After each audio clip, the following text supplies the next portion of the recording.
Hello friends, warm wishes for Standard Gravity Day. Today is 8 September and it's declared as Standard Gravity Day in accordance with the standard value of gravitational acceleration, which is 9.8 in SI unit. Today, I have brought a very trivial and basic preliminary funda of gravitational force which we have already learnt in 10th or 12th standard, but it can provide a nice glimpse of the actual concept of gravity what is generally introduced in higher studies of physics. Friends, in 10th or 12th standard, when we were first introduced with the concept of gravity, we treated it as force, which has an inverse square law formula what Sir Isaac Newton provided in or after 1665. But later in 1915, the famous scientist Albert Einstein first revealed that gravity is not a force, rather it is the geometric phenomena of space-time.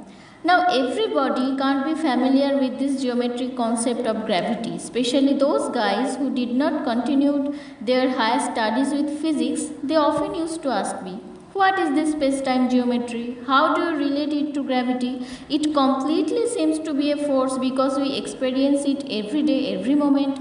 But the physicists say it's not a force. Please explain me what's the matter. Now it's not possible to explain the theory of gravity properly within 5 or 10 minutes in a tea table discussion. But yes, we can provide them a little glimpse of the idea of space-time geometry and they can understand it easily with their 12th standard knowledge of physics. We just remember two basic formulas of preliminary gravity theory and plot them. Let us remember the displacement formula of a particle having a constant velocity. It's just x equals to vt. It is also very easy to plot it in a framework of one-dimensional configuration space and time. Here, this framework made by one-dimensional configuration space and time, we call it by space-time sheet. Once we understand the matter for the one-dimensional configuration space, then we can also imagine the realistic scenario in three-dimensional configuration space. And on this space-time sheet, we are observing that the particle which is moving with a constant velocity just follows a straight line trajectory. For this reason, we can also say that this particle is in a flat space-time.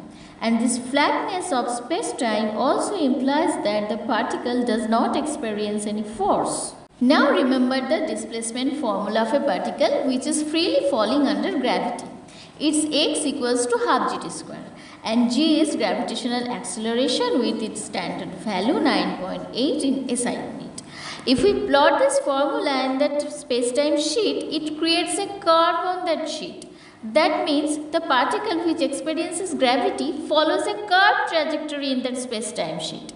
Now guys, please don't be confused by imagining an apple which is freely falling along a straight line.